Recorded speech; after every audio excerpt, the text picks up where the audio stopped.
রংপুরের বেগম রোকেয়া বিশ্ববিদ্যালয়ের শিক্ষার্থী আবু সাইদ হত্যা মামলায় বিশ্ববিদ্যালয়টির সাবেক প্রক্টর অধ্যাপক শরীফুল ইসলাম সহ গ্রেফতার 4 আসামিকে কারাগারে পাঠানোর আদেশ দিয়েছে আন্তর্জাতিক অপরাধ ট্রাইব্যুনাল।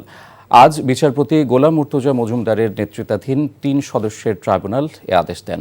এ সময় প্রসিকিউশনের পক্ষ থেকে ট্রাইব্যুনালকে জানানো হয়, আবু সাইদ হত্যায় এখন পর্যন্ত 26 জনের সম্পৃক্ততার প্রমাণ পাওয়া গেছে। রিপোর্টে আরও জানাচ্ছেন হাসান জাবেদ। বান্ডেল থাকলে প্রতি সেনমানিতে টাকা বাঁচবে। বিকাশ সেনমানি বান্ডেল কিনে জিতুন প্রতি লেনদেনে।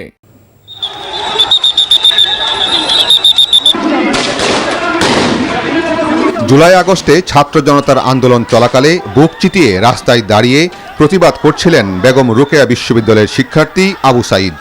আন্দোলন দমনে খুব কাছ থেকে সাইদকে গুলি করে হত্যা করে পুলিশ।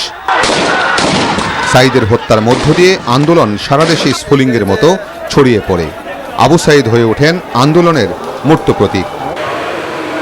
সেই হত্যা মামলায় বুধবার বেগম রোকেয়া বিশ্ববিদ্যালয়ের সাবেক প্রক্টর অধ্যাপক শরীফুল ইসলাম এবং বিশ্ববিদ্যালয় ছাত্রলীগের তৎকালীন সাধারণ সম্পাদক ইমরান চৌধুরী আকাশ, বরখাস্তকৃত এএসআই আমির হোসেন ও কনস্টেবল সুজন চন্দ্র রায়কে ট্রাইব্যুনালে হাজির করা হয়। পরে তাদের গ্রেফতার দেখিয়ে কারাগারে পাঠানো হয়। আমরা 2 মাস সময় চেয়েছিলাম, 2 মাস সময় মঞ্জুর হয়েছে তদন্ত রিপোর্ট দাখিল করার জন্য।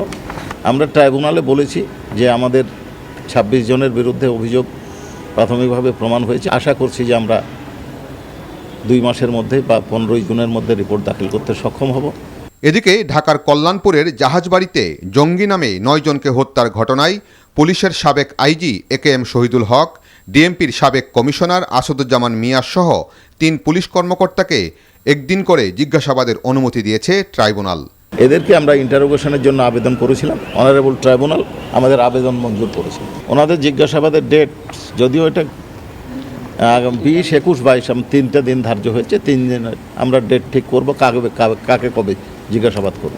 ট্রাইব্যুনালের সব মামলায় সঠিকভাবে তদন্ত করে দ্রুত প্রতিবেদন দেয়া হবে বলেও জানায় প্রসিকিউশন।